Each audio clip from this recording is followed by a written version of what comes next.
Hello friends, ഇന്ന് നമ്മൾ ഉണ്ടാക്കാൻ പോകുന്നത് ഒരു കടച്ചക്ക മസാലക്കറിയാണ് കേട്ടോ. അപ്പോൾ അതിനായിട്ട് ഞാനിവിടെ ഒരു വലിയ കടച്ചക്ക എടുത്തു വെച്ചേക്കണത്. അത് ഞാൻ തൊലി കളഞ്ഞ് വൃത്തിയാക്കി വെച്ചു. ഇനി നമുക്കത് ചെറിയ കഷ്ണങ്ങളായിട്ട് മുറിച്ചെടുക്കണം, നല്ലോണം കഴുകിയതിന് ശേഷം. അതിൻ്റെ കൂടെ ഞാൻ ഒരു ഉരുളക്കിഴങ്ങും കൂടി ഇടുന്നുണ്ട് കേട്ടോ. അപ്പോൾ ഉരുളക്കിഴങ്ങ് നുറുക്കി വെച്ചു, നമ്മുടെ കടച്ചക്കയെ നുറുക്കി വെച്ചു. അത് ഞാൻ ആദ്യം ചീഞ്ചട്ടിയിലേക്ക് ഇട്ട് കൊടുത്തിട്ട് അതിലേക്കൊരു 1/2 ടീസ്പൂണോളം മഞ്ഞൾപ്പൊടി ചേർത്ത് കൊടുത്തു. ഉരുളക്കിഴങ്ങും കൂടെ ഇട്ടിട്ടുണ്ടോ, അതിൻ്റെ ഒപ്പം തന്നെ ഇടുക കേട്ടോ.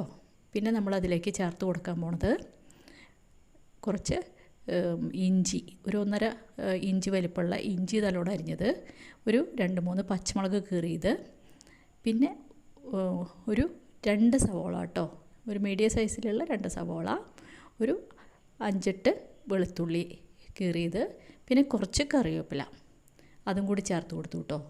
അപ്പോൾ ഇനി നമുക്ക് ചേർത്ത് കൊടുക്കാനുള്ളത് 1 ടീസ്പൂൺ ഉപ്പാണ്. ഉപ്പ് ചേർത്ത് കൊടുത്തതിന് ശേഷം നമുക്ക് കടച്ചക്കയും ഉരുളക്കിഴങ്ങും വേവാൻ ആവശ്യമായിട്ടുള്ള വെള്ളം ചേർത്ത് കൊടുക്കാം. അപ്പോൾ വെള്ളം കൂടി ഒഴിച്ച് കൊടുത്തിട്ട് നമുക്ക് അടച്ച് വെച്ച് സ്റ്റൗ ഒരു മീഡിയത്തിലിട്ടിട്ട് നമുക്ക് വേവിച്ചെടുക്കാം. അപ്പോൾ ഞാൻ ഒരു 6-7 മിനിറ്റ് വേവിച്ച് കഴിഞ്ഞു, തുറന്നു നോക്കി, എന്നിട്ടൊന്ന് ഇളക്കി കൊടുക്കാമെന്ന് വിചാരിച്ചു. എന്നിട്ട് കയ്യിലുകൊണ്ടൊന്ന് നല്ലോണം എല്ലാ ഭാഗത്തും ഇളക്കിയിട്ടോ. ഇളക്കിയതിന് ശേഷം വെന്തിട്ടില്ല അപ്പോൾ അത് കാരണം നമുക്ക് ഒന്നും കൂടി അടച്ചു വെച്ചിട്ട് വേവിച്ചെടുക്കാം കേട്ടോ. അപ്പോൾ ഞാൻ വീണ്ടും അടച്ചു വയ്ക്കുകയാണ്. മസാല ഉണ്ടാക്കാൻ വേണ്ടിയിട്ട് ചീഞ്ചട്ടി അടുപ്പത്ത് വെച്ചു. അതിലേക്ക് 2 ടേബിൾ സ്പൂണോളം വെളിച്ചെണ്ണ ആട്ടോ ഒഴിച്ചു കൊടുത്തത്. പിന്നെ മസാല 1.5 ടീസ്പൂൺ പെരിഞ്ജീരകം, ഒരു 2 ഏലക്കായ, 3 കരയാമ്പൂവ്, 2 കഷ്ണം പട്ട കേട്ടോ. ഇനി നമുക്ക് ആദ്യം നാളികേരം ഇട്ട് കൊടുക്കാം. നാളികേരം ഞാൻ ഒരു ചെറിയ അരമുറി നാളികേരം എടുത്തു. പിന്നെ ബാക്കിയുള്ള മസാലകൾ പെരിഞ്ജീരകവും കരയാമ്പൂവും പട്ടയും ഏലക്കായൊക്കെ ഇട്ട് കൊടുത്തിട്ട് നല്ല ചുമന്ന പോലെ വറക്കണം കേട്ടോ. പിന്നെ ഞാൻ അതിലേക്ക് ചേർക്കുന്നത് ഒരു 1/2 സവോള ചെറുതായിട്ട് അരിഞ്ഞതാണ് കേട്ടോ. ഇനി നമുക്ക് നല്ലോണം വറുത്ത് നല്ല ചുവപ്പ് കളറാക്കണം. കണ്ടില്ലേ, നല്ലോണം വറവുമാണ് കേട്ടോ.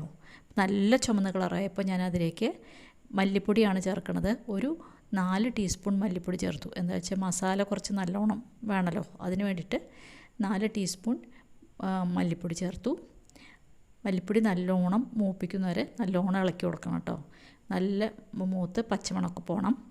അപ്പോൾ നല്ലോണം ഇളക്കി കൊടുക്കുക. അതിന് ശേഷം നമുക്ക് അതിലേക്ക് നല്ല മുളക് പൊടി ചേർത്ത് കൊടുക്കാം.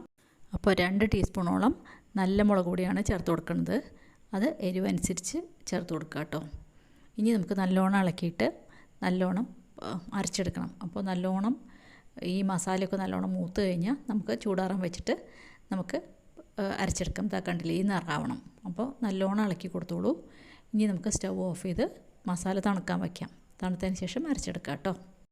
അപ്പോൾ നമ്മുടെ മസാലയൊക്കെ തണുത്തു, നമുക്ക് അത് അരച്ചെടുക്കാം. അതിനായിട്ട് മിക്സിയുടെ ജാറിലേക്ക് ഞാൻ മസാലയൊക്കെ ചേർത്ത് കൊടുത്തിട്ട് നന്നായിട്ട് അരച്ചിട്ട് വരാം. നല്ല മയമായിട്ട് അരച്ചെടുക്കണം കേട്ടോ. നല്ല മഷി പോലെ അരക്കിയ പറയില്ലേ, അതുപോലെ അരച്ചെടുക്കണം. അപ്പോൾ ഞാൻ നന്നായിട്ട് അരച്ചു കൊണ്ടു. ഇനി നമ്മുടെ കടച്ചക്ക നന്നായിട്ട് വെന്തെങ്കിൽ അതിലേക്ക് ചേർത്ത് കൊടുക്കാം. അപ്പോൾ കടച്ചക്ക നന്നായി വെന്തിട്ടുണ്ട്. അതിലേക്ക് നമ്മുടെ മസാലക്കൂട്ട് ചേർത്ത് കൊടുക്കാം കേട്ടോ. അപ്പോൾ ഞാൻ മസാല അരച്ചത് ചേർത്ത് കൊടുത്തു. ഇനി ആവശ്യത്തിന് വെള്ളം ഒഴിച്ച് കൊടുക്കണം. മിക്സി കഴുകി കുറച്ച് വെള്ളം കൂടി നമുക്ക് ചേർത്ത് കൊടുക്കാം. അപ്പോൾ മിക്സി കഴുകി വെള്ളവും ഒഴിച്ച് കൊടുത്തു. ഇനി ഒന്ന് ഇളക്കിയിട്ട് നമുക്ക് ഒന്നും കൂടി നല്ലോണം തിളപ്പിച്ച് മസാലയൊക്കെ പിടിക്കുന്ന വരെ തിളപ്പിച്ചെടുക്കണം കേട്ടോ. അപ്പോൾ ഒന്ന് ഇളക്കി കൊടുത്തിട്ട് നമുക്ക് ഒന്ന് തിളപ്പിച്ചെടുത്താൽ മതി. ബാക്കി കഷ്ണമൊക്കെ നല്ലോണം വെന്തുണ്ടല്ലോ. അപ്പോൾ ഒന്ന് ഇളക്കി കൊടുക്കുകയാണ് നല്ലോണം. ഇപ്പോൾ നല്ലോണം തിളച്ച് വന്നു. ഇനി നമുക്ക് സ്റ്റവ് ഓഫ് ചെയ്തിട്ട് വീണ്ടും നമുക്ക് ഈ കറി ഒന്ന് വറുത്തിടാം. അപ്പോൾ അത് ഞാൻ കുറച്ച് ഒരു 1.5 ടേബിൾ സ്പൂണോളം വെളിച്ചെണ്ണ ഒഴിച്ച് കൊടുത്തു. അതിലേക്ക് 1 ടീസ്പൂൺ കടുകാണ് ഇട്ട് കൊടുത്തത്. അപ്പം കടുക് നന്നായി പൊട്ടി അതിലേക്ക് നമ്മൾ ഒരു 1/2 സവോള അരിഞ്ഞത് ചേർത്ത് കൊടുത്തു. പിന്നെ കുറച്ച് കറിവേപ്പില ഇട്ട് കൊടുത്തു. ചെറിയ ഉള്ളി ഉണ്ടെങ്കിൽ ഒരു 5-6 ചെറിയ ഉള്ളി അരിഞ്ഞത് മൂപ്പിക്കുകയാണ് നല്ലത് കേട്ടോ. ഞാൻ ഇവിടെ ചെറിയ ഉള്ളി ഇരിപ്പില്ല, അത് കാരണം സവോളയാണ് ഇട്ട് കൊടുത്തത്. പിന്നെ ഞാൻ അതിലേക്ക് ചേർത്ത് കൊടുക്കുന്നത് ഒരു വലിയ തക്കാളിയാണ് കേട്ടോ. ഇനി ഈ സവോളയും തക്കാളിയും നല്ലോണം വഴറ്റി നല്ല പേസ്റ്റ് ആവുന്നവരെ നല്ലോണം വഴറ്റിയെടുക്കുക. ഇപ്പോൾ ഒരുവിധം നല്ല പേസ്റ്റായി വന്നിട്ടുണ്ട്. ഇനി നമുക്ക് ഒന്നും കൂടി നല്ലോണം ഇളക്കി കൊടുത്തിട്ട് നമുക്ക് അത് കറിയിലേക്ക് ചേർത്ത് കൊടുക്കാം. അപ്പോൾ നമ്മുടെ തക്കാളി നല്ലോണം പേസ്റ്റായപ്പോൾ ഞാൻ കറിയിലേക്ക് ചേർത്ത് കൊടുത്തു. നല്ല ടേസ്റ്റുള്ള നമ്മുടെ കറി തയ്യാറായിട്ടോ. അപ്പോൾ നമ്മുടെ മസാലക്കറി തയ്യാറായി. അപ്പോൾ എല്ലാവരും ഉണ്ടാക്കി നോക്കിയ അഭിപ്രായം പറയാം. എല്ലാവരും വീഡിയോ കണ്ടു കഴിഞ്ഞാൽ ഇഷ്ടപ്പെട്ട ലൈക്ക് ചെയ്യുക കേട്ടോ. പിന്നെ എൻ്റെ ചാനൽ ആരെങ്കിലും ആദ്യമായിട്ട് കാണുന്നുണ്ടെങ്കിൽ ഒന്ന് സബ്സ്ക്രൈബ് ചെയ്ത് സപ്പോർട്ട് ചെയ്യണം കേട്ടോ. ഇനി ഒരു പുതിയ വീഡിയോ ആയിട്ട് നമുക്ക് അടുത്ത് തന്നെ കാണാം. Thank you.